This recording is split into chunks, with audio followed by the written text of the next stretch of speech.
When user Soap Stengel messaged me and asked if I would review his Call of Cthulhu scenario, it took me a little bit to agree and say yes. That was mostly because I don't have much experience with reviewing things, and my life at the time when he messaged me was just absolutely insane. I said yes because I love the premise, and Soap Stengel has been so patient with me. I've taken a long time to get around to this, and I'm so grateful for your patience. Thank you.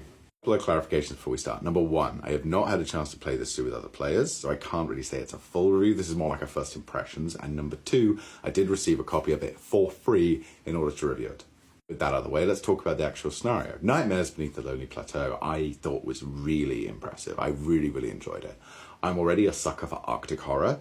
I'm a big sucker for isolation. I think what really sold me on it was the fact that he wanted to do a Cthulhu story with a real focus on isolation. Isolation is a huge part of the Cthulhu mythos and Lovecraft stories, but it's very difficult to do when you're at a tabletop RPG and you're surrounded by 6 of your mates and you're all having snacks and joking about. Arctic horror, tick, isolation, double tick. It uses a really good aspect of the mythos. I don't want to spoil too much, but it also gives an option if you want to use something alternatively, which I really appreciate.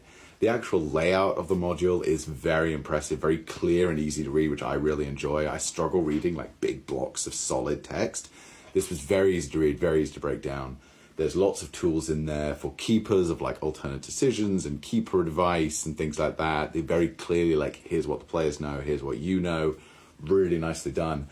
The handouts are all really well made. They've got lots of like character secrets for role-playing hooks. It's very good stuff. I was really impressed with it.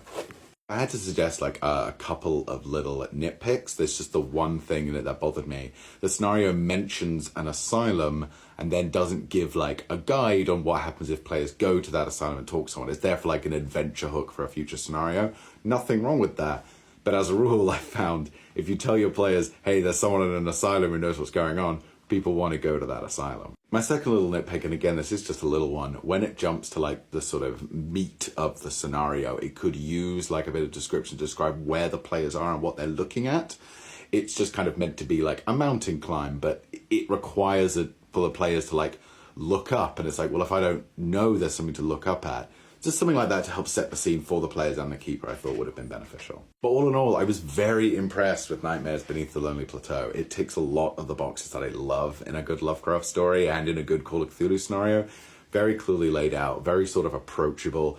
It works as a great introduction to the mythos as well. It can be a really good starter point for a campaign. It's got the Miskatonic University involved.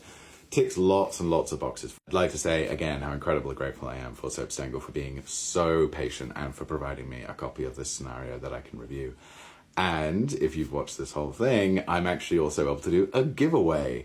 If you'd like to receive a free copy of the Nightmare Beneath the Lonely Plateau, comment below. What do you like in a Call of Cthulhu scenario? And I'll choose 3 commenters kind of across my social media to have a free copy sent to. That's all from me. I definitely think you should check this scenario out. If you're like me, you love a bit of Arctic horror and a bit of isolation. I'm really looking forward to playing it with a group, and we'll do so soon.